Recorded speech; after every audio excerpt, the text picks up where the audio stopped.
It's now 1:30 and we'll go ahead and call this hearing together on the Mid-Breton Sound Diversion. Want to welcome everyone coming here today. And we have a tremendous amount of information that I think will come forth today and help us with this issue. First of all, though, I'd like to introduce two of our special guests today. Our very own Lieutenant Governor Delbert Hoseman and Louisiana Lieutenant Governor Billy Nungesser. Thank you both for coming here today. At this time, I'd like to turn it over to Vice Chair Mike Thompson, Senator Mike Thompson, and he has some introductions and things that go forth. Thank you, Mr. Chairman. Thank you, Governor. Thank you, Governor Nungesser. Before we get started, I thought it'd be helpful for the committee if we just spent a few minutes quickly going over what exactly this diversion is, where it's located, and what we're talking about. And I believe we had a few slides, if they're available, Carlos. There's an overview slide.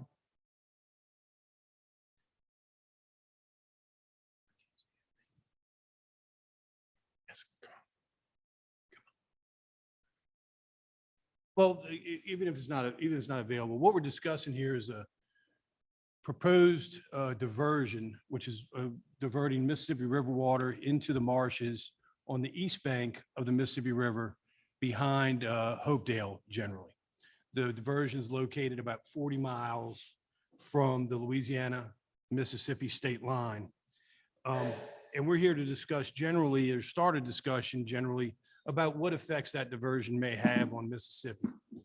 It's important to note that our neighbors in Louisiana are facing a decades-long struggle with land loss, coastal land loss, which presents storm protection and loss of storm protection, loss of habitat issues for them. The diversion that's proposed is to help combat some of that. We're not here to say that Louisiana should or shouldn't or can't or won't protect their coastline. We're just concerned, or here to evaluate our concerns about whether or not that proposed diversion will have any effect on Mississippi's habitat, sound, the barrier islands. And so I guess our first presentation today is going to be from Lieutenant Governor Billy Nungesser from the state of Louisiana. Oh, and Lieutenant Governor Hoseman has a few words, a few opening remarks as well.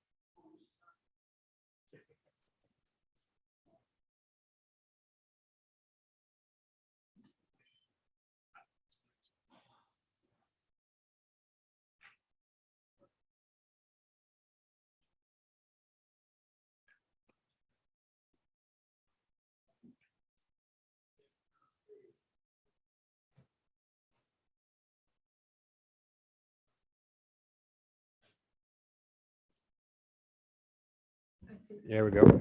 Thank you very much. Several years ago, as we started, back when I was honored to serve as Secretary of State, we bought Cat Island. We started a process with the Department of Marine Resources and others in Mississippi about having a coastal plain that produced sufficient food, economic resources. We were one of the largest oyster producers in the world in Pass Christian, Mississippi. Then as things matriculated, the Corps engineers opened the Bonnie Carey spillway, killed all of our oysters, killed all of our individual economics that go with that, and also our ability to feed the world from Mississippi. Further, as it went forward, we got money to rebuild the oyster bays and started the process of redoing the actual oyster reefs themselves. The Corps engineers opened the spillway again and killed everything that we had spent tens of millions of dollars on the first time. So you get the repetitive part of what's going on to us in Mississippi. We have litigation pending against the Corps engineers concerning Bonnie Carey. We also have litigation pending against them on the low river control structure, which has flooded some 90,000 acres of Mississippi north of here, and does not divert the water properly down the After to build up the islands that I think hundreds of thousands of acres that have vanished over the last few years. It has been my distinct honor and pleasure to visit with my fellow Lieutenant Governor, Billy Nungesser, as he has started to take aim on what has not only happened to us, but also is happening in his own state. He has worked tirelessly on these issues about coastal reclamation and how we were going to go about that, how we save our water, sewer, fisheries industries, how we save our jobs, how we save our dolphins, and just about everything else. So he and Moby will be here from Gulfport's also done great work with us. Billy and I were together when we released turtles into the water with children standing on the beach with us as we went down and put turtles back into the water. And it reminded me again of how critical this particular hearing is. We need to set the precedent on how we're going to go forward, not just to save the industries for our fishermen and our individuals today, but for our grandchildren in decades to come. So it's with real honor that we have the Lieutenant Governor here, Billy, to be here today to testify. I'll let you do the introductions. He's got a long history of service to Plaquemine Parish in the state of Louisiana and a real strong proponent of the same things we want here in the state of Mississippi. So I'll let you introduce him. Thank y'all so much for having this hearing today. It's really important to the Mississippi Gulf Coast and the rest of Mississippi, what y'all decide to do. So we're looking forward to working with you. So I'll let you introduce Thank you for my coming. fellow Governor. Lieutenant Governor. Next, our distinguished guest with us today is our Lieutenant Governor from our neighboring state, Mr. Billy Nungesser. Thank you, sir, for coming. Thank you, Senators. Thank you, Governor, for those words, and I enjoy serving with you as well. And let me apologize up front if I get a little emotional, because this is special to me. I rode out Katrina 14 miles from the eye of the storm in Plaquemines Parish at my home, and me and my wife rescued 34 people that lived with us for months. I didn't even know their names, and decided to run for parish president after serving 2 terms and fighting for saving the coast and learning a lot. It brings me here today.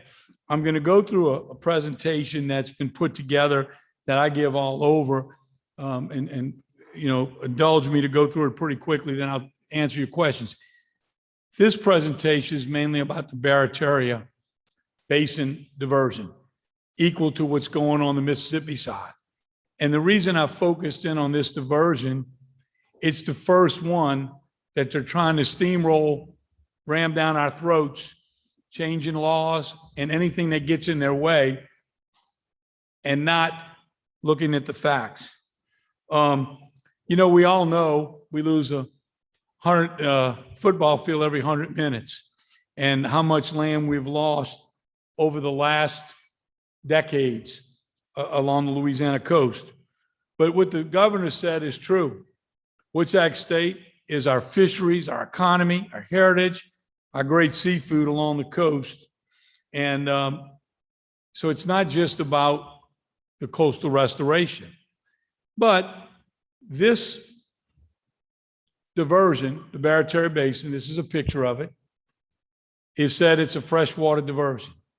Well, that's the first thing that's not true. It's a polluted water diversion. It's not a sediment. It's not a freshwater sediment. It is a polluted river diversion. Second most polluted river in the country. And it's not going to deliver any sediment. If you took a 2-liter bottle of Coca-Cola, filled it with water, took 2 grains of sand and put it in there, that's the amount of sediment coming down the river today. 98% of the sediment is trapped upriver behind dams. So that's a second. Plus, we've lost over 236,000 acres, and this thing is going to generate 13,000 acres in 50 years. Does anybody think that makes sense for $2.5 billion? Now, we talked about our fishing industry. And when I show you the plan, because I know there's some people here with the Audubon Society, maybe Lake Pontchartrain Basin Foundation, and what I keep hearing from them is, well, we've got to do something. And they're absolutely right. We've got to do something to protect this industry that the governor just spoke about, that is so important to not only our coast and our heritage and our tourism industry, but to the people around the country that rely on our seafood. Now,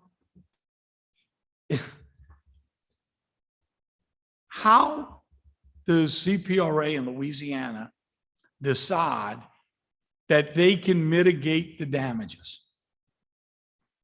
I believe the law, and I'm not a lawyer, says that the BP money has to be spent to restore the coast.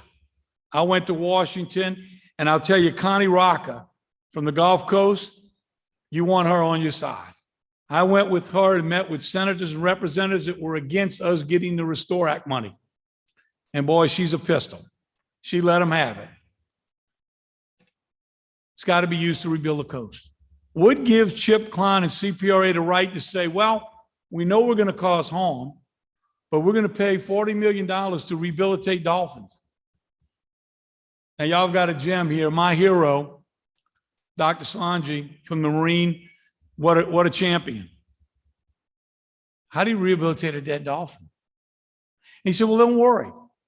We know we're going to kill the shrimp. So we're going to give the shrimpers $10 million of refrigeration for the back of their boats so they can go farther out and catch shrimp. Well, my father was in the seafood business, and anybody in the seafood business knows all the shrimp grow in that Barataria Basin. When they mature, they go offshore. So they won't need refrigeration. They will need fuel tanks because they'll have to go to Mexico to catch shrimp. There will be no shrimp out there. These things, and I can't thank you enough for allowing me to come today, because in Louisiana, politics of the old is ruling the day. Follow the money. It's myself and a bunch of fishermen that are fighting to save their way of life. Now, I was able to get to Plaquemines Parish and St. Bernard Council and stand there against Chip Klein and all the scientists on the payroll and explain the differences. And those council voted 100%. We don't want it. Not either diversion. What are we doing? All of these groups have come out against the diversion. Now, these are the groups that aren't getting money from CPRA or any of the affiliates that have given money. The Walton Foundation, which has given money to the Audubon Institute, Lake Pontchartrain Basin, has bought a lot of silence that behind the scenes people will say, I want to be against it, but I can't because I'm getting money. And that's criminal in itself. You'll also hear the politicians say, we've already spent $160 million.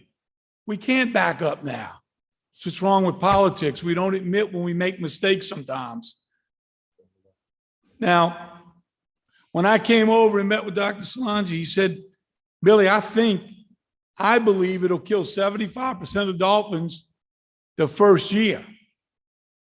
And I came back and met with Chip Klein with CPRA, and I said, Chip, is that true? He said, we don't think it'll kill more than 35%. You don't think? But when we opened the spillway that destroyed your oysters, 5 days in or the first weekend, Wildlife and Fishery decided we're not going to rescue dolphins anymore. They canceled their agreement with NOAA, turned it over to the Audubon Institute. By the way, Audubon Institute don't have a boat, so I don't know how they're going to go rescue dolphins. I heard they're going to buy one. By the way, the opening of that spillway killed 300, that's wrong, it's not 153, killed 337 dolphins. Now, if we don't think that's a good indication, and look at that dolphin, all the rehabilitation money in the world is not going to save them. They're territorial, they're not going to leave their home. And if you heard the old saying, the dolphin is a canary in the coal mine, when it dies, everything below it will die. Last year, we had the largest dead zone in the Gulf ever, over 7,000 miles. Offshore, tidal movement is 10 to 15 feet every day. Mixes up that water. When you dump that polluted water in the Barataria Basin, where tidal movement is less than 2 feet a day, does anybody here think that won't kill everything? What are we doing?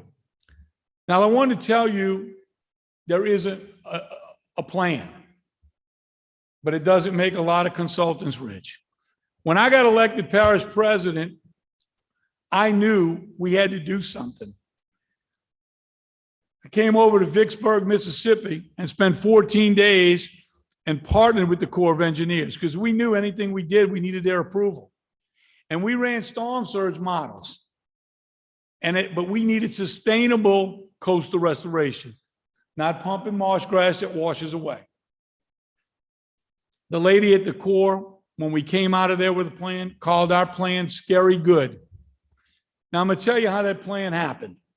This guy's Earl Armstrong, grew up in the mouth of the river. When I got elected parish president, he took me out in the mouth of the river and he said, Billy, you see that berm at South Pass? All those roseau canes? That was pumped before Hurricane Betsy. The only cattle out of 2,000 head to survive Katrina were on that ridge. It was still there, but it was pumped 8 feet high with a forested ridge. I told him to take me back to shore. I knew what we had to do. Now, we talk about not making mistakes or admitting our faults. This is a project, when I was parish president, C. Perry designed, pumped about 18 inches, 2 feet. I begged them to pump 8 feet and plant vegetation. They called me crazy. I didn't know what I was talking about. Scientists, consultants, engineers designed this plan, and it is going to protect our coast. So to the right there is what it looked like 6 months later. We didn't even have a hurricane. It was gone. $40 million wasted. We have wasted hundreds of millions of dollars on coastal projects that I believe they knew they were going to wash away. Because imagine if we design a coastal plan that protects Mississippi and Louisiana, and we rock it and plant trees, it's going to get beat up by a storm, but it's still there. They got to go find another job. They can't just keep throwing good money after bad. Now, our plan, if you see to the far right, is a levee. And a storm surge in one hitting the levee. Building a forested ridge on sustainable ridges, 1,000 feet, 8 foot down to the marsh, is certified by the Corps of Engineers to lower a storm surge 5 feet. That's what it looks like. The levee to the right, but build further out from the levees, certified. Now that's a hard picture to see, but those are the sustainable ridges, both sides of the river. Remember, Katrina passed over Plaquemines Parish speed bump before it hit Mississippi. These ridges and islands would lower storm surge 5 feet to our levees and surely help protect the coast of Mississippi. That is a certified plan. But for me to use tax dollars to build this, I had to give the value to the people. So we went to Washington and spent 2 years fighting. Finally, Craig Fugate wrote a letter to Congress and said, we will now recognize things other than levees and flood walls as flood protection. Certified berm. We opened a bottle of champagne in Plaquemines Parish. We got a plan certified by the Corps. So when that berm is built behind the levees in Venice, Louisiana, that levee becomes 100-year protection without $50 clay, with $3 sand out the $3 a yard out the Mississippi River. Makes too much sense, doesn't it? Now, during the oil spill, I was pretty angry every night on TV because of things that were going on out in the marsh. Well, I went to Grand Isle to meet with the president, and he walked in and said, Billy, you've been pretty upset on TV every night. What's the problem? I said, Mr. President, you made the decision in Washington not to build the berms, keep the oil out the marsh. Well, what do you want me to do? I said, no decision should be made in Washington. Send them bureaucrats back to Louisiana. If we can't convince them the right thing to do, I'm okay with it. Turned that down. I said, the next 3 days, I want them to go back to Louisiana. Billy, I'll give you my answer in 3 days, within 24 hours after that meeting. They approved the berms on the outer Barrier Island. Now, that's a federal wildlife reserve. We would have never got a permit to do that. We got that permit in 19 days, the largest coastal project ever. Now, the Lake Pontchartrain Basin Foundation said we were going to destroy the Gulf. Can't get a permit that quick. We answered every environmental question, but me and Colonel Lee did it by phone calls every night instead of waiting 6 months, 3 years, 5 years for a permit. That's the berm keeping the oil out the marsh. Realizing when that oil went in the marsh and settled, there was no cleaning it up. You catch it before it gets in the marsh, or you don't save the marsh. Great opportunity for us to build that 10 feet high, rock it, plant vegetation, lower storm surge to Mississippi and Louisiana. Why aren't we doing it? Now, Lake Pontchartrain Basin Foundation said I was going to destroy the Gulf. 6 months after the oil spill, they came out and said the silver lining to the oil spill was the berms that were built to keep the oil out the marsh. Dredge Magazine said, finally, a common sense plan that will lower storm surge. And it's not only saving our fishing industry and saving our coast, but if we don't have a plan to lower storm surge to our coast, where investors, people that live here, you and me, can say it's getting better every year, not worse. Storms are getting more powerful. They're hitting us more often. We got to do what's best for the coast and the most bang for our buck. And not what makes a bunch of consultants rich. And that's what's happening in Louisiana, and don't let it happen here in Mississippi. There's better ways to spend the $2 billion. We can build a berm that you saw here over 275 miles across Louisiana, and lower storm surge was 5 feet to the whole coast. Surely those fishermen down in Dulac, we wish we'd have done that years ago instead of planning a diversion that cannot build any land above the water line. You open up the river, it's going to go in and settle. It is going to give us absolutely no flood protection. So why are we building it? Because Bobby Jindal wanted to build the world's largest diversion with a bunch of scientists from California that don't live here. That's how this all started. And it's just been rolling downhill. The biggest mistake we made in Louisiana, we took all that BP money and we dumped it into the hands of some people that didn't have the best interests of the coast in mind. What we do in Louisiana can greatly protect the coast of Mississippi. What we can't do is allow this to happen and destroy our fisheries. You know, there's no state line out in the marsh. Many things that you lose overboard in the Barataria Bay ends up on the Gulf Coast of Mississippi. It's all connected. You destroy the fisheries in these basins, and we won't have a fisheries industry. So I want to thank you again for having me, Senators. I appreciate the opportunity. And if it's appropriate, I'll be glad to answer any questions. Anyone have any questions?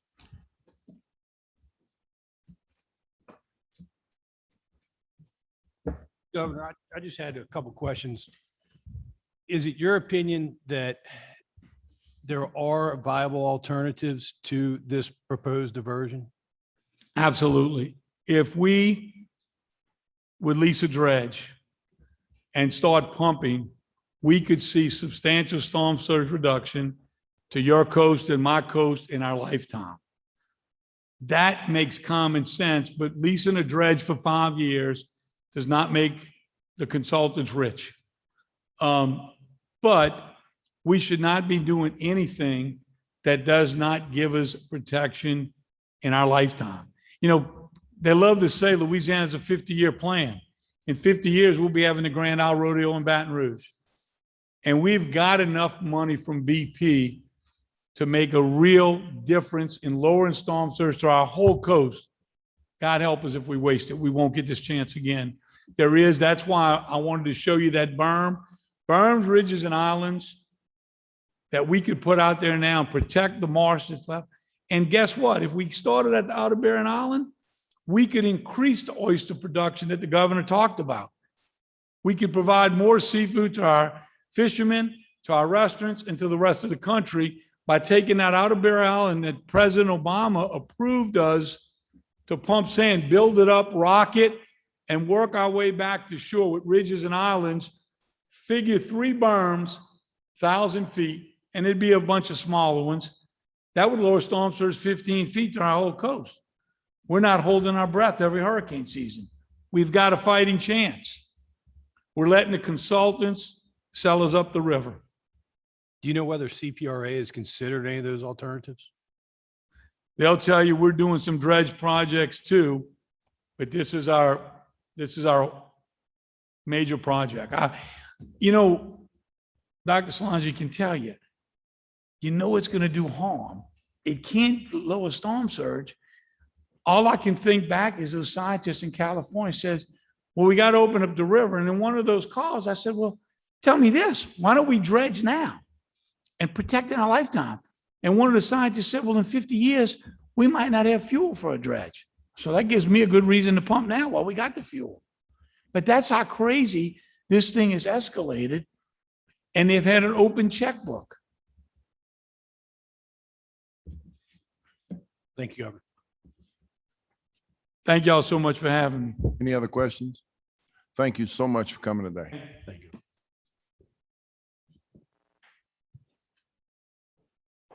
Okay, next, we'll have our very own Mr. Moby Solangi, President of the Institute of Marine Mammal Studies. Thank you for coming today, sir.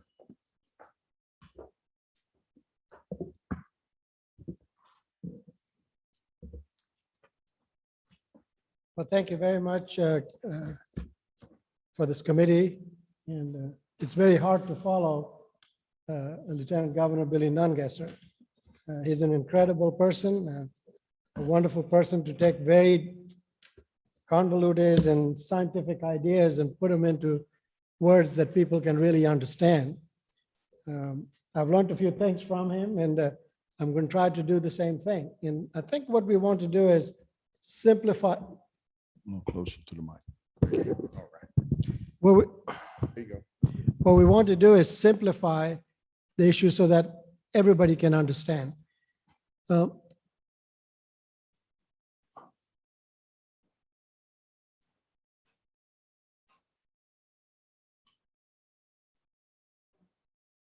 trying to move the slide. Okay. Well, let's see what the basic issue is, and then we'll move from this. This is a slide that you should remember because it'll all come down to the very basics. The largest watershed in North America is right up here. It takes 2/3 of the United States. All the rivers, the Mississippi, Missouri, Arkansas, Tennessee, you name it, they all converge and then come through Louisiana. And just consider this as a bathtub, the watershed being a bathtub and the river flowing through Louisiana as the drain. Now keep that concept as we have this discussion. Now these rivers over time in the last many years, because of various industrial and other developments, have changed the nature of the river. You have industrial, agricultural, all sorts of pollutants, antibiotic resistant bacteria, you name it, sewage waste, all of them come through it. And as they enter the Gulf of Mexico, they create a dead zone. A dead zone means that nothing really can survive. It's a hypoxic zone, lack of oxygen, and it's bigger than some of our smaller states. That means no productivity. And so keeping that in mind, you can understand that we don't on a daily basis see the consequences of a dead zone.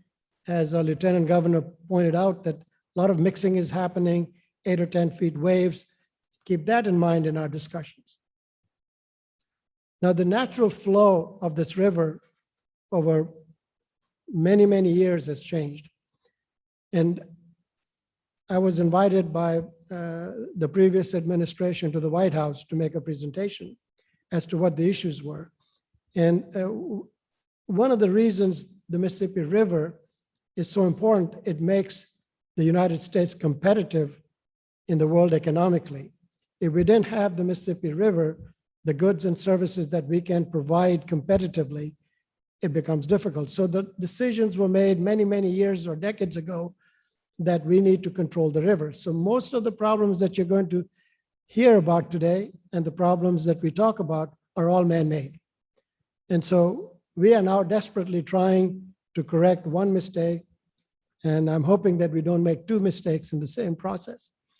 So the Mississippi River is kept in shape by the Army Corps for 2 purposes, one for navigation and the other one for protecting property and human life. And so when it comes to Louisiana, we're going to start our projects from there. They have divided the river into two ways. 70% of the water comes through Baton Rouge, New Orleans, and then goes out into the Gulf. whereas the natural flow was through the Atchafalaya Basin, but only 30% goes there. And to control flooding, they have two major spillways. The Morganza is supposed to protect Baton Rouge and the Bonnie Carey Spillway. And basically, these are controlled diversions. And after the 1920s flooding and the catastrophe that happened there, these were given to the Corps of Engineers. And they've devised a variety of strategies to maintain it. Now, what has happened is, this is a slide that all of you should really pay good attention to it. Right at where it says in the left-hand corner, ORCC, is that Old River Control. The red indicates what they call in fancy terms aggradation, which is basically clogging. Now, remember I mentioned to you that the watershed is, let's consider that as a bathtub. And the drain and the river going through Mississippi is the drain. Now, if the drain gets clogged and it keeps the rest of it starts keeping flooding, filling up, it's going to flood. So basically what has happened is that the river going through Louisiana, passing the Old River Control, at many places is clogged. Now, they do keep on opening up for traffic, but if it was 100 feet deep where the flow was going fine, now it may be 50 feet deep over hundreds of years of having controlled it. And the way we have controlled it by levees and other mechanisms and these spillways. Now, what happens is that when this river cannot handle the flow, they have decided to poke holes in it. And these holes are what we call diversions. Now, as you can see, there are different levels of clogging or aggradation. The top is clogged, the bottom is clogged. Where do you think the water is going to go? And so when the bathtub gets filled up, there's flooding up north. When the water can't pass through, you drill holes in it instead of unclogging the drain. And it's a very simple thing. You're going to have problems. In addition to that, a lot of these oil companies over time have dredged canals and so on and so forth. So there's multiple problems that have developed from the other economic development of affecting what we are seeing is the loss of land. It's not just simply climate change. It has something to do with sea level rise, but that's also called subsidence, where the ground is sinking. When you take out oil and gas, there's areas that the land will sink. So lots of things have happened and we've had to make adjustments to it. Now, we come down to a point in time, the narrative that we have heard from Louisiana for many, many years has been that we are losing land. Every 100 minutes we lose a football field and so on and so forth. And so waters were being diverted through these different spillways and diversions. Now, one of the things that I want you to notice that I think the watershed moment that has brought us to this table today was the Bonnie Carey Spillway. Before that, nobody really understood the ramification. Most of this was an engineering issue. We're going to divert the water, everything looks fine. The sediment will create land just like it used to do thousands of years ago, and everything would be just fine. Not letting people know that the river doesn't exist. It is not polluted. It has been dammed. It has less sediment in it. All of this will cause a lot of problems. So nobody looked at the ecological issues. They all looked at the hydrodynamics and the engineering issues. Now, Bonnie Carey, I think, changed the narrative. And I think that really highlighted what is going to happen to all of us. And so I worked with the Institute for Marine Mammal Studies. We were established in 1984. Mississippi has the largest dolphin population in the United States. It's a nursery for the baby dolphins. It's also critical habitat for the most endangered sea turtles in the world, the Kemp's Ridley. So it's a remarkable habitat, and it has been extremely productive, as our Lieutenant Governor of Mississippi, Delbert Hosemann, mentioned, that Pass Christian and all these other areas were extremely productive. But since the oil spill and other events, we have seen a significant change. And all the efforts that we have put in our productivity have been affected. I'm just going to focus on Mississippi, but whatever is happening to Mississippi is going to happen to Louisiana. And I think Lieutenant Governor Billy Nungesser has really honed into it. This is a picture before the Bonnie Carey was opened up. The light color indicates the water turning fresh. And so, and as you can see, as the river is passing through, the Bonnie Carey will be opened up, and then all of the fresh water of the river water will start going and coming into the Mississippi Sound. Also keep in mind, there are many diversions over the last 50 years that have opened up in Mid-Breton Sound. There are 5 of them or maybe more. And this indicates, the light color indicates water that's considerably fresh than what is coming through. The red and the yellow are the salinity contours. What has happened is that in 2019, to control the floods, let me see if I can. Okay. Now this is in April of 2019. The Bonnie Carey spillway has been opened up. Right here. This lake turns fresh. 0 salinity. And then there's a small area right here. It's called the living room. People who live here will understand it's a small outlet through which this entire lake brings this polluted water. There are other rivers, the Tickfaw, Tangipahoa, and all these other rivers that come through it. And of course, you've got Lake Morica over here, which is again going to be a controversial project. So what I have been doing in my career for the last 40 years has been monitoring using the top predator, which is a dolphin, as a biological indicator of the environment. What happens is, as it represents, in general, the health of the ecosystem. Just like human beings being top predator, everything would have to go before we die. We will live on grass, we will live on anything, but when that entire ecosystem collapses, we will be next. And so these animals, top predators, give us an indication in generalities. Of course, there's a lot of other work to go. As the food chain goes up, these are top of the food chain, and they become like black boxes that you can see what may be going on. And over the years, we have had a pretty good success in being able to predict what's going to happen. This was a massive change in the environment. Now, everybody in this room should understand the Mississippi River has nothing to do with Mississippi. It is not an indigenous river. Not a drop of that water should be coming to the Mississippi Sound. That's alien water. We have our estuaries that have developed from the Pearl, the Wolf River, the Pascagoula. And again, very wisely that Lieutenant Governor Billy Nungesser mentioned, this is a cul-de-sac. The tidal flow is 1 to 2 feet. You don't have mixing as much as what you would see in the Gulf. When you have a slug of amount of water coming in, it changes it drastically. It is no different than an aquatic hurricane. If you see the devastation of Katrina, Ida on land, this is what is happening underwater. It is totally going to destroy it, and it's going to take years and years to get it fixed. Don't believe one word to say, oh, it's salt water now, everything is fine. It's not going to be fine. Fish will reproduce at their own pace. We have no control over that.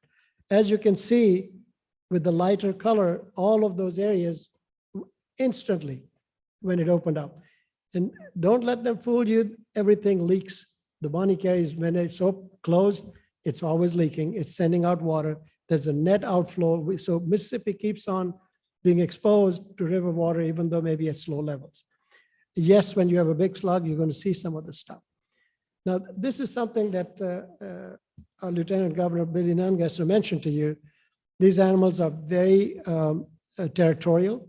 They say, why can't they all swim away? They won't. It's like telling an Eskimo who has a blizzard to come and live in Louisiana. He ain't going to move. Telling a person from Louisiana saying you have got floods, go and live in Iceland. He ain't going to go there. And so these animals don't realize the trouble they're in. They're saltwater animals. being exposed to fresh water for a certain period of time, which we are studying, develops sores. Now, this animal was alive when we rescued it. Look at the sores on the body. Now, this is something that it's heartbreaking, but what it's telling you that something is going on. And if these animals are dying, everything below them is going to be affected. And lo and behold, what did you see? Oysters dying, shrimp dying, blue crab dying. The entire ecosystem is collapsing, and these animals have collapsed. Sea turtles were dying in large numbers. Now, this is what we have done over time. We had a major participation during the oil spill. Now, during the oil spill in 2010, this is a chart that is taken from the Corps of Engineers. It tells you when it was opened from 1937. It used to open every 5 or 7 or 10 years, and how many trillions of gallons have come in. In 2010, when we had the BP oil spill, with thousands of people scouring the marshes and places where people don't even go, we had a total of 91 dolphins and 309 sea turtles were recovered. In 2011, when the Bonnie Carey was opened, the yellow line shows you that it's the Bonnie Carey. You saw 6 trillion gallons.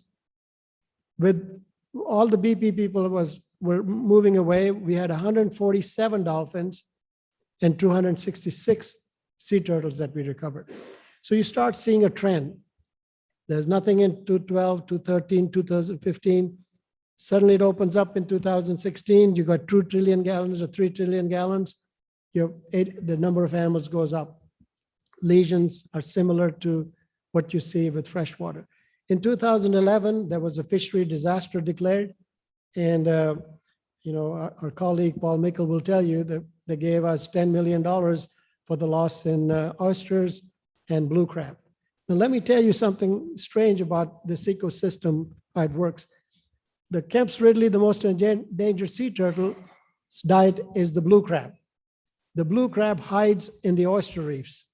When the oyster reefs are gone, the blue crab has no hiding place, and they're dead. If the food is gone, the habitat is gone, the environment for the Kemp's Ridley changes. And so there is a domino effect. At every animal, every species is a link to the ecosystem. So come in 2019, look at that. In my entire career, 40-year career, with the very small number of people compared to what we had with the BP oil spill, we recovered 153 dolphins, 201 sea turtle, and majority of the ones that we recovered. Now, there were many more. Louisiana decided not to participate in the level that they should have. And there are a lot more for this area, but just for Mississippi, we had 153. Now, one thing that is important for this committee to understand, the Mississippi Sound, the Chandelier Sound, and Breton Sound, they're all connected bodies of water. The animals don't recognize these artificial boundaries. They're also essential fish habitats. It's a fancy term in the Magnuson-Stevens Act, which says it's a nursery. Animals that are born in one area go and grow up in another area. And Louisiana has tried to change these laws so that they can do these things. Now, why would you want to change these laws if you think you're doing something that is consistent with the law? And the federal law is for everybody. If Louisiana can get a waiver for something, which is a national law, why should Mississippi stay behind? So I think they didn't want to follow the procedures. They decided to get a waiver. And so what you're seeing is that these animals can travel back and forth between states, whether it is fish, and I'm sure Dr. Paul Mickle will address some of those issues. The Corps of Engineers has really stuck to the hydrodynamics. Well, this is the current here, this is that, this is that. But the ecological aspects have not been taken into consideration. That is one of the reasons they wanted to get a waiver on the Magnuson-Stevens Act. They wanted a waiver on the Marine Mammal Protection Act. They don't have a waiver on the Endangered Species Act. So all of these have to come in play. And as we see their environmental assessments or impact statements, that is something for Mississippi to think about. This is an existential threat to the state ecology, its resources, its tourism. In 2019, people couldn't go swim with all the algal blooms, the toxic algal blooms. The fisheries is down. It's going to take years and years. And we have spent hundreds of millions of dollars in restoring our fisheries, and we are back to square one. Well, the plan is to right south of New Orleans to have two diversions. Now, of course, you have several other diversions. There are 5 diversions, and somebody should ask, and when it was asked, well, why haven't the 5 other diversions worked over the last 50 years? Well, they're not that big enough. So what you're telling me is small diversions didn't work, so a bigger one will work better over 50 years. Well, many of us won't be alive to see it in 50 years. I don't know if anybody in this room or any meteorologist who can predict 2 weeks or 3 weeks out where a hurricane will hit, let alone 5 days out. With all the computer models and so on and so forth, computer models are all what you put in. But I believe that in the computer model that is being used to explain that narrative does not have the ecological aspects in it because they weren't studied in the manner they should have studied. And so what is going to happen is that these diversions are supposed to create, which is basically fill up. Fill up or whatever. And then later on, Mid-Breton, which will take into account all of Breton Sound. And some folks say that, well, it's only Louisiana. Well, the point I'm making is there may not be a drop of water from here to there, which I doubt it would be. I think Dr. Mickle's team would probably be looking at hydrodynamics. We're looking at the ecological aspects of it. We are very, very thankful for our partnership with the Department of Marine Resources and the Department of Environmental Quality. They have recognized the importance of these projects. They have funded Mississippi State and IMMS to look into these ecological aspects of it, along with the hydrodynamics. And General Spraggins and Mr. Chris Wells have been very supportive of the efforts. And I think the ecological aspects have to be really, really focused on before we really agree to any of these diversions, because many of them that already exist have not worked. Let me summarize. I have 5 more minutes to go. In summary, I think that the loss of land is a result of man-made issues and such as oil exploration, subsidence. The Mississippi River is a highly polluted river. It is not an indigenous river connected to Mississippi Sound. And so in addition to the reducing the salinities, it is bringing in all sorts of pollutants that will stay in the sediment and will be brought out with the various storms and brought back into solution. In our opinion, the diversions will cause serious and long-term damage to the ecosystem, which will result in losses in our fisheries and economy. And I think the Bonnie Carey spillway is one example, which was just a one-time deal. Consider this year-round. A strategy that is based on a computer model. I have never seen one that can accurately predict something, let alone 50 years from now, with all the different things that might happen. Again, we don't believe, we have spoken with many lawyers, we do not believe that the monies acquired from BP with the commitment that will be for the restoration of marine resources to be used to destroy them. That was a commitment made. They're using the same money to destroy the same animals they said they were going, or the habitat they were going to restore. Again, like I mentioned, there are several diversions that were created over 50 years. Why would a bigger one work?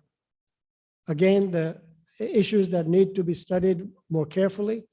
And I think that's something DEQ and DMR and others and other legal folks need to look at is, I believe they're contrary to the Endangered Species Act. You have the most endangered sea turtle inhabiting both sides. The Marine Mammal Protection Act, they took the waiver, which is contrary. How can you have an act which is only applicable to Louisiana, but not applicable to the 49 other states? And again, there are waivers, procedures in the Marine Mammal Protection Act which could not be used, and that's why they went and got this waiver. And then again, a complete independent EIS has to be conducted before approving a permit. And I believe, having spoken with our esteemed Lieutenant Governor from Louisiana, there are other options available. They need to be seriously considered. They are very viable. They have been proven. And I think until and unless we have seen the damage from the 2019 Bonnie Carey, we would not have been in this position arguing our case. That is something that Mississippi can show positively from our work and others, that diversions have consequences to Mississippi and should not be just said, well, Lake Pontchartrain doesn't affect you. It's a Louisiana territory, or Breton Sound should have no effect on you. Well, Pontchartrain comes through it. And I asked this committee to ask, and I've asked everybody to see if we can put a gauge. Every river, every outlet, every diversion has a gauge that tells you how many gallons or cubic feet per second come out of an outlet, except for the Wrigley's. So we need to put a gauge there to see how much continuous water is flowing from the Wrigley's into the Mississippi Sound. That's an important factor, and I think that will help us understand the dynamics of it, because Mississippi River water before New Orleans and after New Orleans doesn't change. It's the same water. Well, thank you very much. I really appreciate the opportunity to make my presentation and my thoughts. It's a very complex issue, lots of moving parts in it, but I think, I believe our legislature, our agencies are on the right track, and I can answer any questions if there are any. Any questions? I have a couple, Dr. Solangi. Yes, sir. Can we bring his PowerPoint back up? I couldn't hear that. Oh, He's gonna bring your PowerPoint back up. do I you just want want me to to make bring sure it back? we're clear on a couple points. You've got a slide on there, restrictions and flow of Mississippi River, Go ahead. Run it some more. that one. Yes. This one? Yeah. Can you explain, well, first of all, where's this Mid-Breton diversion? Where is that on this map right here? Can you point to that? You got the Bonnie Carriage there? The old river control of Kansas. And where's the Mid-Breton at on there? Do you know?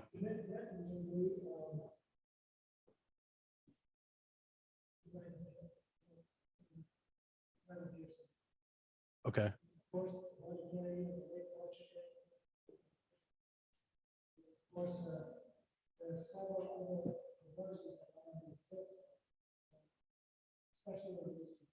But the Mid-Breton's up from the mouth of the river. It's well north.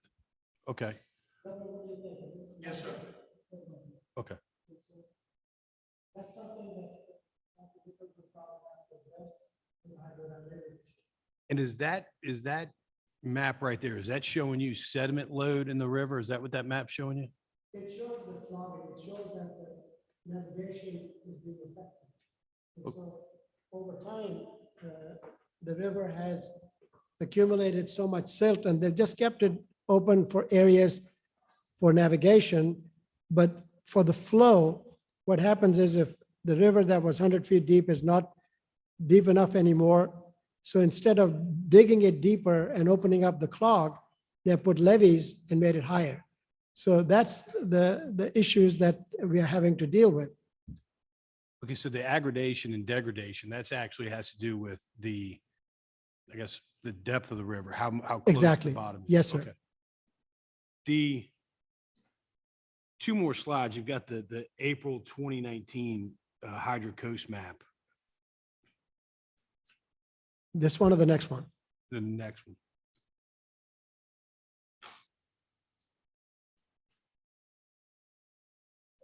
Okay, this one. That one. Now, this is during a high water period, correct? I beg your pardon? This was during a high water period. of That's Miss- correct. Yeah, this is in 2019, between April 15 and 21. This is provided by the, Lake Pontchartrain Foundation. And the light color shows you that the salinity is pretty much fresh. And so you can see the immense amount of low salinity areas that are going towards Mississippi, Mississippi Sound, Lake Bourne, and the 5 diversions that already exist.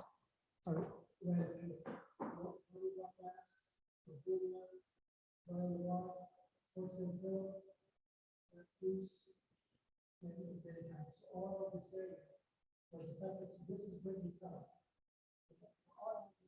All of this area, Shannon, Britain, Mississippi Sound is affected. And whatever happens in one area will affect the fishery resources in the other. And again, this Mid-Breton diversion is somewhere north, or right, just south of New Orleans, kind of west of Lake Bourne. Huh? Okay. And do we know right now where that water may go from the Mid-Breton? Okay. It's going to fill up this whole area. This is the plan. Let me give you, after you look at that, let me show you what this is. This is the area that will fill up. This is your wind, this is your Britain, this is your area. This is where that is. And they're going to fill up all this stuff. To pretty much affect Britain Sound. Okay. Thank you, Dr. Solangi. Thank you so much, Dr. Solangi. Appreciate you coming today and giving us this information. Thank you, sir. Next, we'll call up Dr. Paul Mickle, Director of the Northern Gulf Institute, Associated Research Professor at Mississippi State University, and also General Joe Spraggins, if you'd like to come up with him.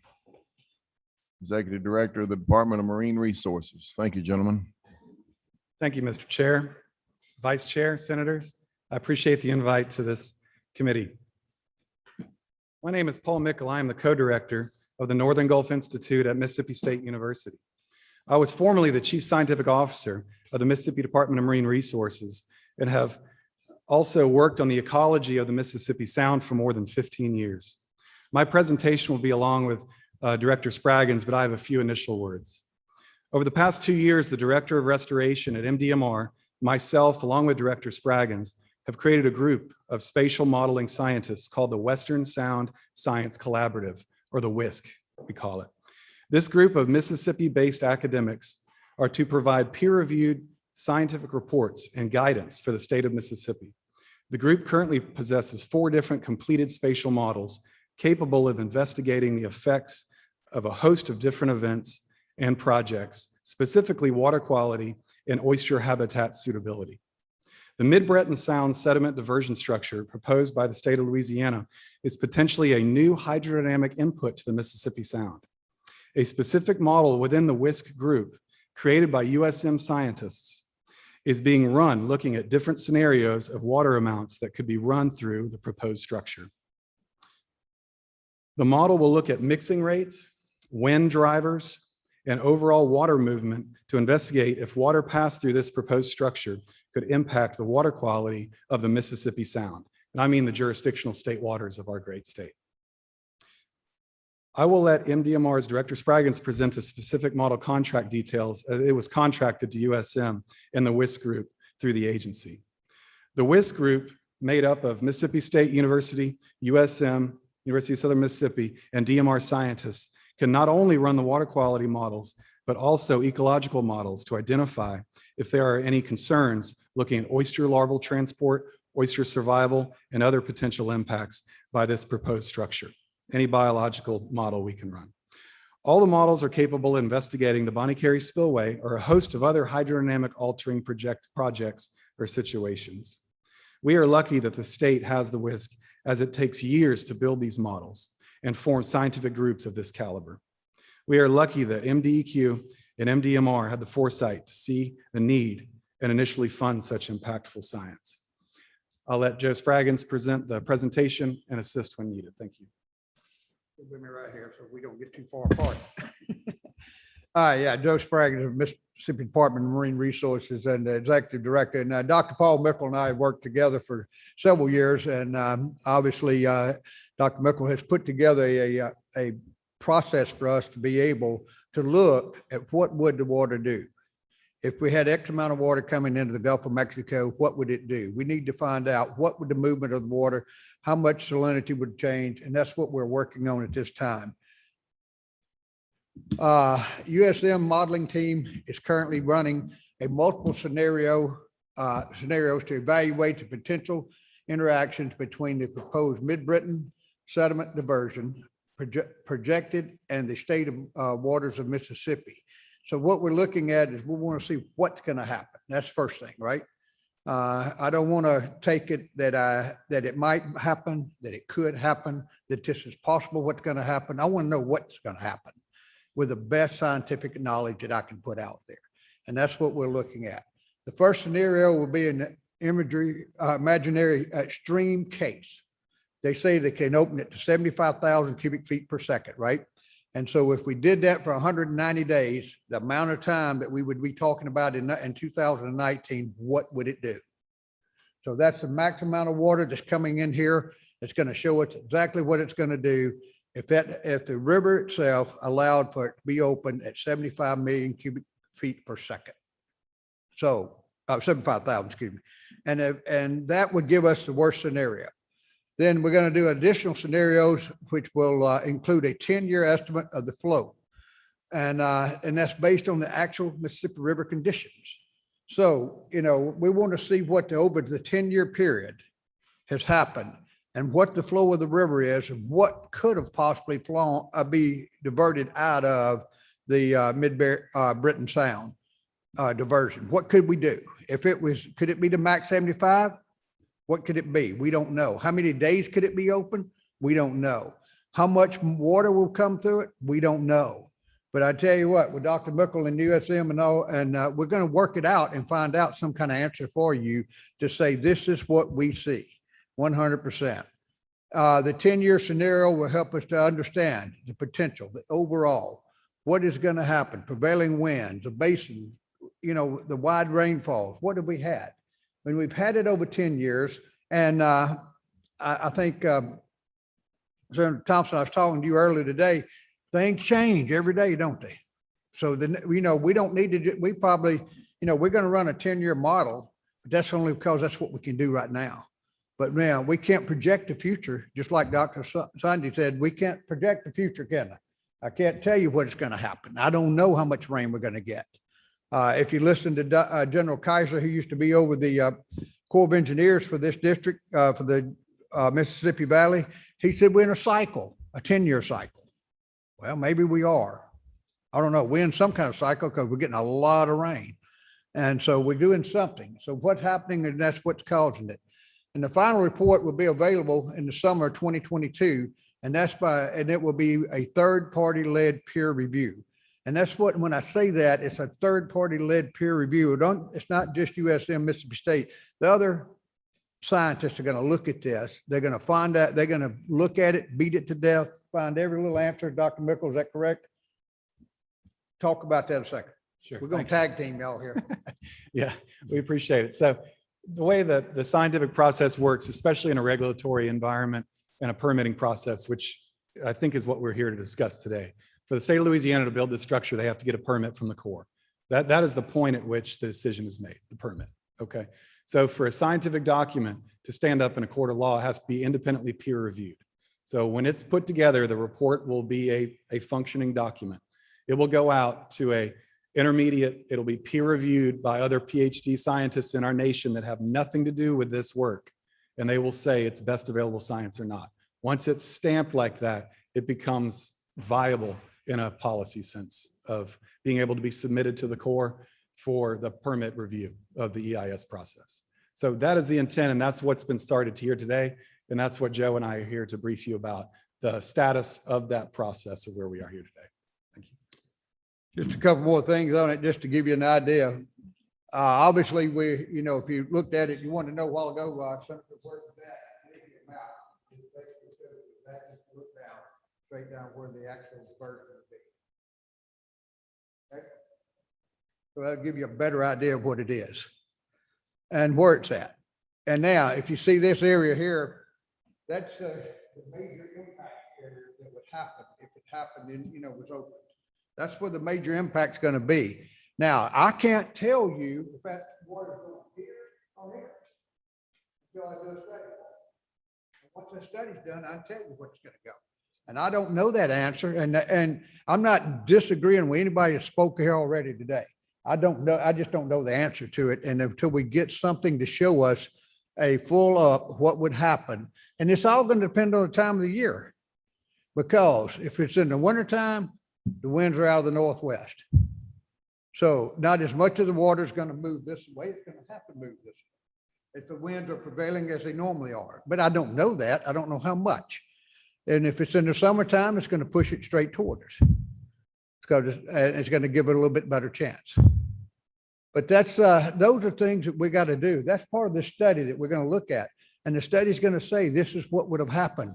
And it's going to put quite a bit of different scenarios in front of you to say if it was open for 100 days, if it's open for 10 days, if it's open for 100, maybe it's open during these months and not open during this month.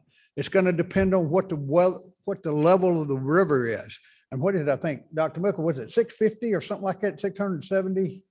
For water to even come through. Yeah, for it to come through, for the river to be flowing. Just to give you an idea too, where we're at. And I'm sure Lieutenant Governor, you know this better than I do. And so, but this is where we're at with it. As you can see, it's here. We're in August of 2020 was the last one. It was a scoping meeting.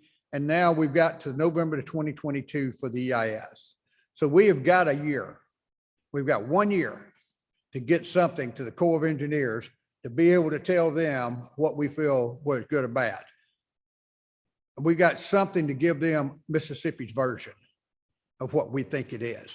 And that's what we need to work hard and to do. And I appreciate the Louisiana help over here because we appreciate any time we can get help. Dr. Moby does a great job with us all the time. We work hand in hand on stuff. Mississippi State and USM, we work hand in hand. And this is something that we need to continue to do. And that's but you can see the timeline and that's where we're at. Oh, I got quick fingers, hadn't I? All right. I'd like to talk about a couple of other things real quick and then we'll get into some more questions with it. But there's a couple of other diversions that's in the mill. And I think Louisiana's on board with looking at this too. And that is called the Alma North and the Union.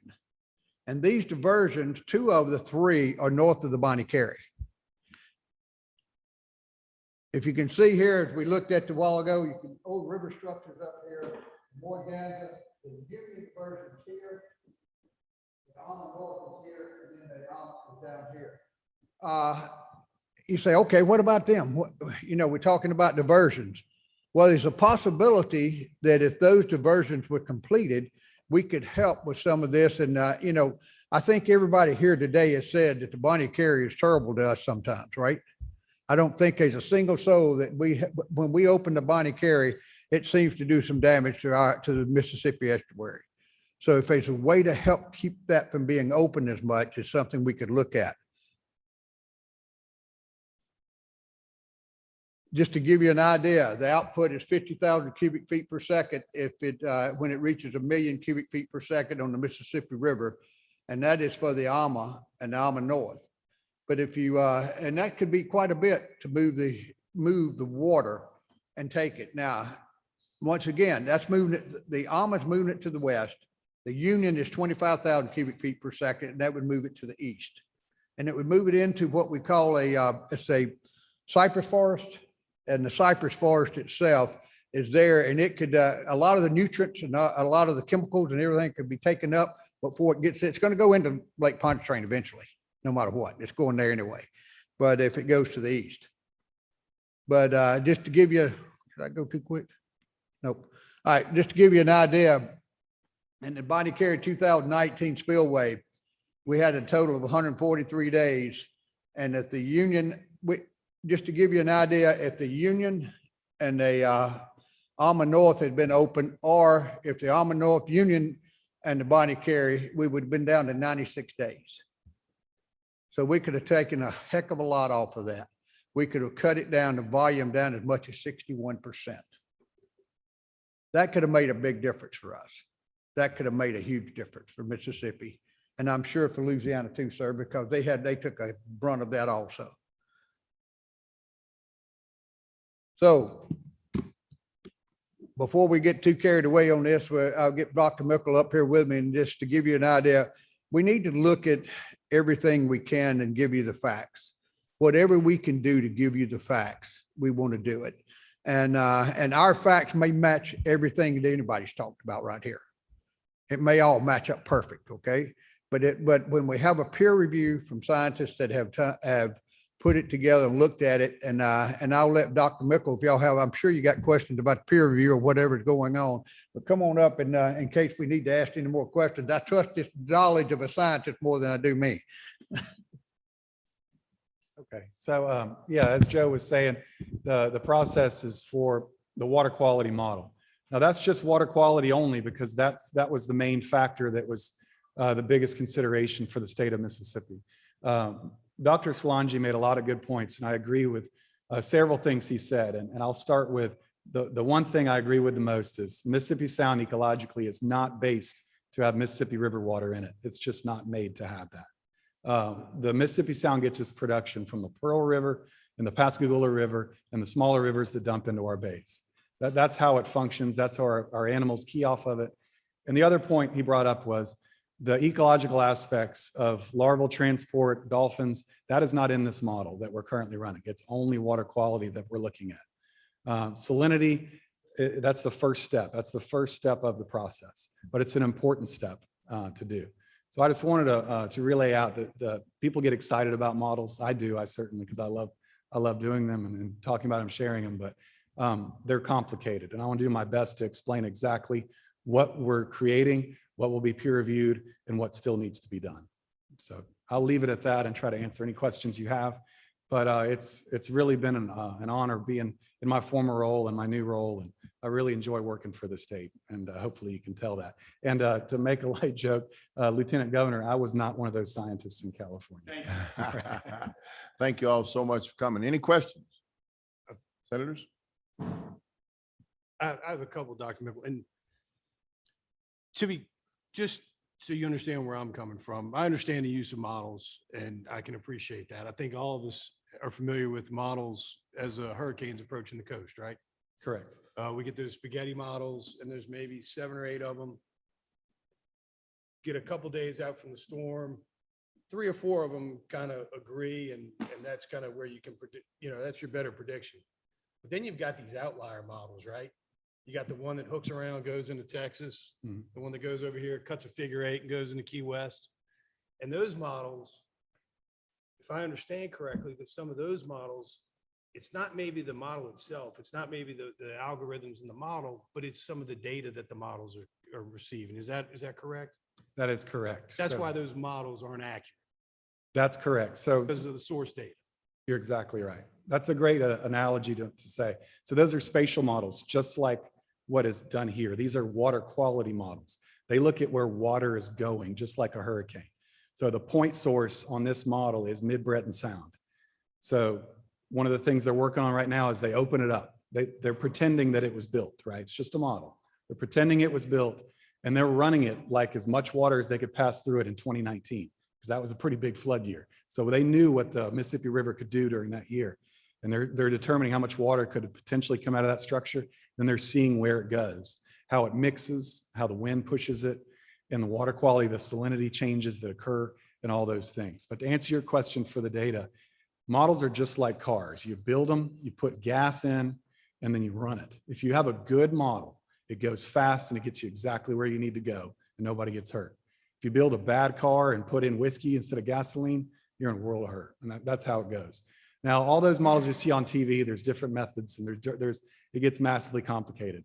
Most of those models that you see twist off and do all those things, they have had a bad rap because they're not good models. Unfortunately, some folks use those to scare people and to sell commercials on the breaks of some of these presentations. But the good models, they will single those out. You'll hear those scientists on the Weather Channel and on our local stations say, this is the model we look at. One model is always better than another. And I promise you, the model that we're using here, it's called a Concord model. It's peer reviewed already, the build of it. It's used by EPA. It's nothing we've conjured up in some room. It's already an accepted model. We're going to bring you the best science available, I promise. Even with having the model though, the base data going into the model, the topo studies, the surveys, whatever existing hydrographic studies you have going into that model still need to be satisfactory, reliable, whatever, so that the output of the model is up to date. That's correct. Data is the fuel. Do you feel like right now you have the best data available to put into the Concord model so that we can comfortably know? Yeah. Based on what we're going to put in and what we're going to get out, that we can comfortably predict where this water may go? Yes, sir. So go Before we ahead. do Jim. that, Paul, though, what you're saying though, Senator, he doesn't. He has the best data that he can do to do the water, and that's it, right? He doesn't have anything to do with what Dr. Solangi was talking about, the Lieutenant Governor. We don't have anything to do about the ecological part of it. And so, you know, for him to be able to test that and to do what they're talking about, that's not part of this test that we're doing, because we don't have enough money to do it. We could always use more money, right?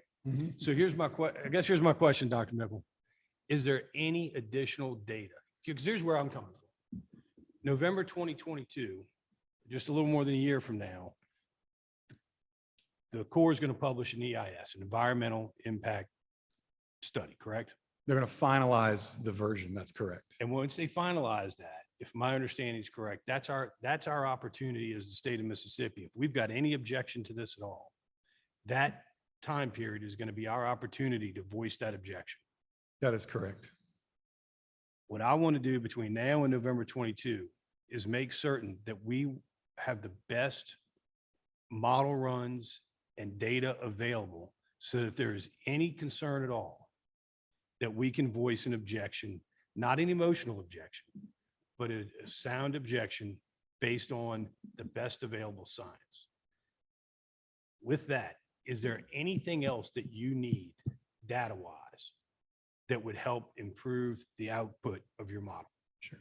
From the timeline at hand, we're talking 13 months to complete an entire scientific model run and have it peer reviewed. From a data standpoint, the data's the data. It is water quality, it's USGS, the data's there. It's 10 years, 20 years, 30 years of data. It's great.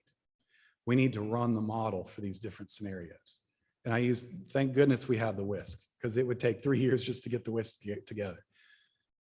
Turn these folks loose, run 2 or 3 of these models, see if they converge, right? Just like on TV with the hurricanes. Right. And that gives us more scientific basis. Run it, get it peer reviewed, and get it out and get it in the process. We already got the water quality model there. It's going to make the deadline. Doing more work it's going to be tight, but we can do it. We can do it. So as of right now, you don't feel like you need any additional surveying or anything else to get the best? I would model? love to, but not to meet that deadline. We need funds to do the models. The models take millions of dollars to build. Luckily, we've already done that. Thank goodness. But we have to run these models. And scientists at USM and MSU are ready to run them.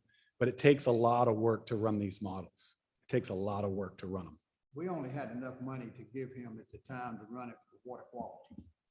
That's what we're talking about. But to be able to tell what it's going to do to the oysters, to the crabs, to the dolphins, to anybody else, to anything out to the turtles, we didn't have the money to do that at the time to be able to do it, or the authority to be able to do it. We have money. I can almost tell you we can get the money. I just got to have more authority to be able to do it. And so the problem is, if we wait till the session comes in to do that, we're going to be way behind the power curve. Sure. And if there's a way that we could work something to be able to get additional funds authorized, we got the money.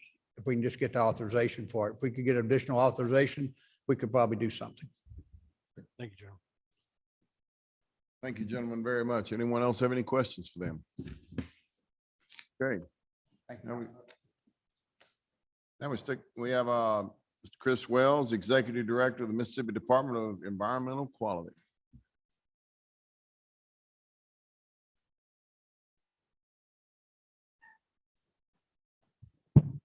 Mr. Chairman, if I may, Director Wells, thank you for coming. I know that I didn't ask, I know that you don't have a formal presentation. I do not. Um, uh, Director Wells is here to answer questions, and if he's got any comment on anything that's. One that's thing I been would presented so comment far, on, sure. just dovetailing with Director Spraggins and Dr. Mickle there at the end. I think another key component of this, having a peer-reviewed model on the Mississippi side, if you will, is one thing. But being prepared to pick apart from that same sort of peer review approach, in that same sort of the way that the modeling that Dr. Mickle will be doing will be peer reviewed. At that crunch time, when the EIS is completed and the draft EIS is published, that's going to be crunch time to pick apart any modeling that's presented in support of the permit. Does that make sense? Yes, sir. And I think that's a key component. And from our perspective, we have no regulatory authority, no regulatory jurisdiction in this case, because it doesn't, it's all in Louisiana water. So there's no Mississippi, direct Mississippi water quality impact from a Clean Water Act 404, 401 certification standpoint. So we don't have the jurisdiction to affirmatively assert ourselves. We have the opportunity, just like anybody else, to weigh in on the EIS. And the kinds of things that we'll be looking at are the same kinds of things that Dr. Mickle will be looking at from a modeling standpoint. We will be looking at the modeling that is presented in support of the EIS to determine whether we think it accurately reflects the impacts to water quality in Mississippi waters and what those water quality impacts will be. I don't know if that helps any, other than just to say that that's going to be our, from a DEQ standpoint, that's going to be our perspective. What inputs were used, what assumptions were made, how was the model done, all those kinds of things. And I think that's as important as having a peer review model of our own. How long, and I'm going to ask some open-ended questions. As a lawyer, I don't generally like to ask questions I don't already know the answer to, but there's going to be a lot of questions here I just don't know. How long does the state of Mississippi have from the time the draft EIS is produced to make its comments or objections to the Corps? The answer to your direct question is the same amount of time as any other member of the public. What we would hope is that we would be given an opportunity to weigh in and review material prior to the draft EIS being published. We're just not guaranteed that. And that would be something through, is this a NIFWIF project, or is this Who's funding, what Yeah, funding the stream is funding the source for this- Mid-Breton? for the I don't know Mid-Breton. the answer to that. okay. Well, how would, have we asked, or have we requested, do you know if the state of Mississippi has requested the opportunity to review this draft EIS? I've asked my staff to ask questions along the way. It would be of the Corps. We've not reached out agency to agency to CPRA or anybody else in Louisiana. But from a Corps of Engineers 404 standpoint, that's who's, as I appreciate it, that's who's building the EIS, or that's for whom it's being built. I don't know the details of that, and maybe I should know more than I do, but I don't. But it would be more of an informal request. That's really all we could make. Okay. And I've asked my staff to do that very thing. We're just not guaranteed that opportunity. Understood. Thank you, Director Wilson. Sorry, I couldn't be more help. I'd be glad to answer any questions I can and try to anyway. Any questions for Director Wells? Thank you so much for coming Thank y'all. today. Glad to be here. Governor, do you have any other comments you'd like to make? Or just thank y'all for coming. Stick around a minute if you would. Yeah. Thank you. I want to thank everyone for coming today. It's been very informational in informing us. Yes. A lot of knowledge in this room, tremendous amount.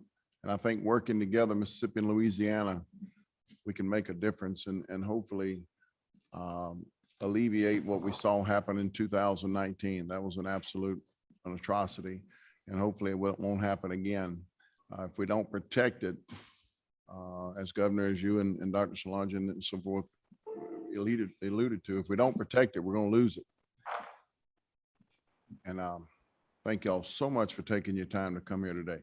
This will conclude our meeting. I also want to thank our three senators for coming and joining us today, and everyone that made the trip up here. I know it took time out of your busy day, but things like this is where we get traction and move forward and to making a difference.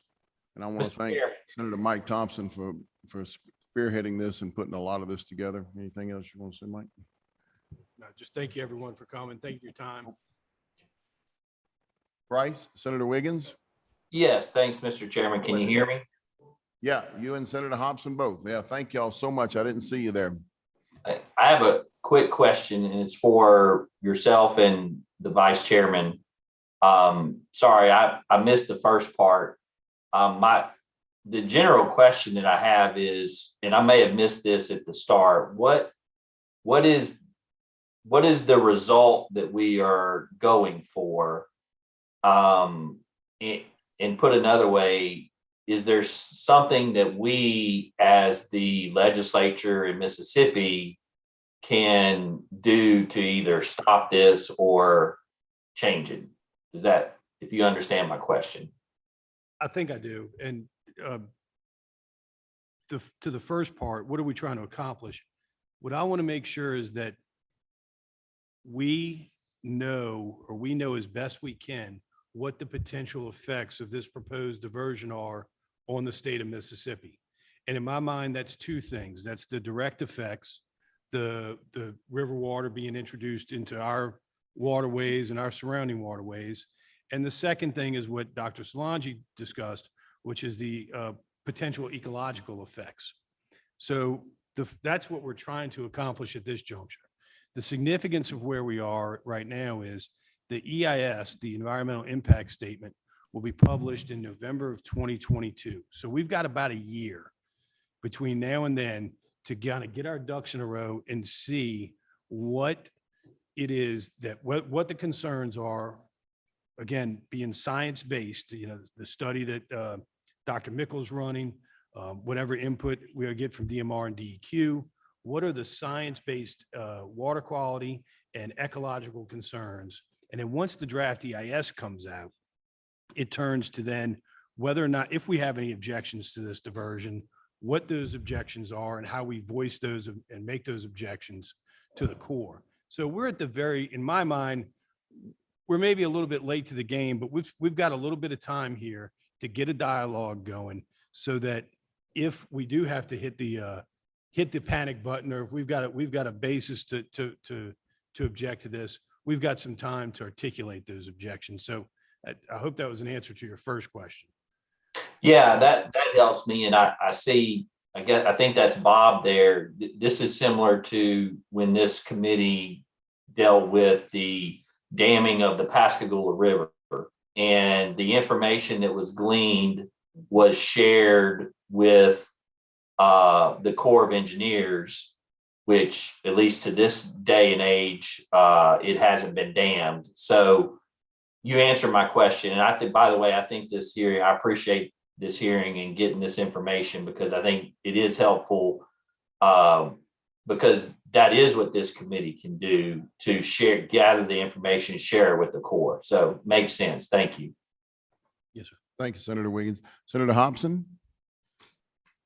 I don't have any questions, Mr. Chairman. Thank you and Senator Thompson for putting this meeting together. And I'm sorry I got on late, but I did get some of the information. But as I mentioned, I think I spoke to the both of you this morning, and I would love to get any kind of reports that may have been brought forward today, and certainly look forward to continuing this conversation. So thanks for hosting this. This is important.